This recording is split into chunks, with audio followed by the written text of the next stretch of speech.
Bismillahirrahmanirrahim. Assalamualaikum warahmatullahi ta'ala wabarakatuh. Alhamdulillahirrabbilalamin. Wassalatu wassalamu ala asyrafil anbiya'i wal mursalin wa ala alihi wa sahbihi ajma'in. InsyaAllah pada hari ini saya akan mengkongsikan berkaitan dengan hadis hadis Nabi SAW, yang mana kita tahu hadis ini adalah sumber dalam syariat Islam yang kedua selepas Al-Quranul Karim. Hadis ini berfungsi sebagai pentafsir ataupun sebagai penerang kepada Al-Quranul Karim, kerana di dalam Al-Quran itu terdapat ayat-ayat yang bentuk mujmal, ataupun dalam bahasa mudahnya, adanya di dalam Al-Quran itu ada ayat-ayat yang membentuk umum.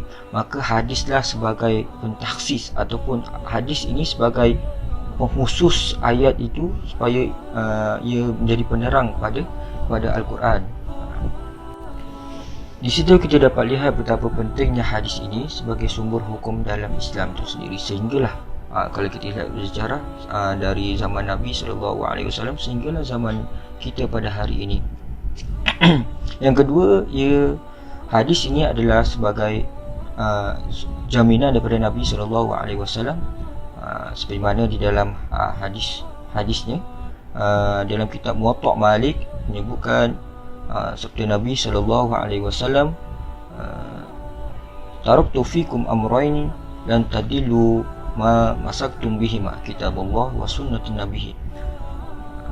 Maksudnya, aku telah tinggalkan kepada kamu dua perkara yang mana jika kamu berpegang kepadanya maka tidak akan sesat selama-lamanya. Ada riwayat mengatakan dan tadillu abada, tidak akan sesat selama-lamanya, iaitu kitab Allah, iaitu Al-Quran, dan juga sunnah Nabi SAW, iaitu sunnah Nabi ataupun hadis itu sendiri. Maka di sini kita boleh lihat betapa pentingnya hadis itu di dalam Islam. Yang pertama, ia adalah sumber autentik ataupun ia adalah sumber syariat yang kedua selepas Al-Quran, dan kedua adalah sebagai jaminan Nabi SAW bagi mereka yang berpegang teguh kepadanya, iaitu hadis, maka ia tidak akan sesat selama-lamanya. Di situ adalah jaminan penjagaan ataupun jaminan daripada Nabi SAW kepada umatnya.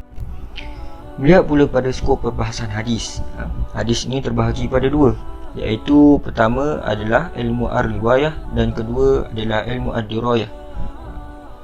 Ilmu ar-riwayah adalah ilmu yang berkaitan dengan sanad hadis dari sudut perawi-perawinya, dan juga penerimaan hadis tersebut ataupun qabulnya hadis tersebut. Adapun ilmu ad-dirayah adalah ilmu yang berkaitan dengan kandungan ataupun makna sesuatu hadis Nabi SAW, ataupun bahasa mudahnya disebut sebagai fiqhul hadis.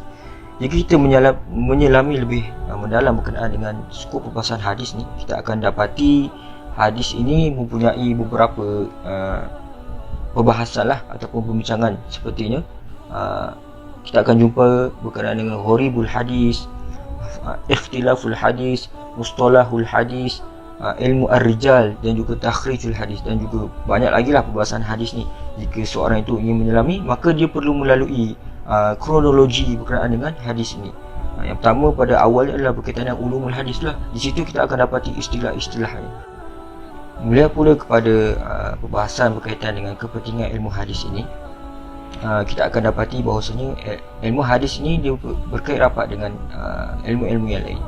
Tanpa ilmu hadis ini, seorang mungkin akan terjerumus ke arah kesilapan, dan juga mungkin juga akan mengalami kesukaran dalam memahami suatu hadis Nabi SAW. Sehingga kan Ibnu Salah mengatakan bahawasanya ilmu ini diberi keutamaan kepada ulama-ulama yang muktabar dalam bidangnya, dan juga ia akan menjadi masalah bagi mereka yang tidak menyukai ilmu ini. Di sini kita nampaklah bahawasanya kepentingan ilmu hadis ni sangat penting dalam kehidupan kita. Antara kita melihat pada kepentingan yang daripada hadis ini, iaitu hadis ini jika kita pelajari, dia dapat mentashihkan ataupun kita dapat membetulkan nama-nama sanad. Dan yang kedua, kita dapat meneliti perihal ataupun hal ehwal perawi dalam suatu sanad itu. Dan yang ketiga, kita dapat mengetahui sesuatu hukum ataupun status hadis tu, adakah ia bersifat sahih ataupun hasan ataupun dhaif dan sebagainya.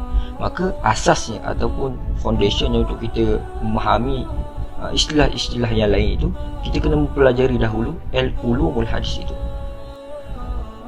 Jadi saya wakil daripada pelajar Al-Quran dan Hadis, Jabatan Al-Quran dan Hadis menyuruh pada rakan-rakan yang lain supaya kita dapat mengikuti pengajian ulumul hadis yang akan disampaikan oleh pelajar-pelajar sendiri melalui wasilah video interaktif ni lah selepas ini.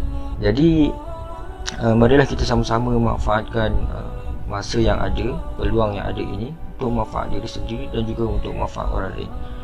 Wallahu a'lam bissawab. Assalamualaikum warahmatullahi taala wabarakatuh.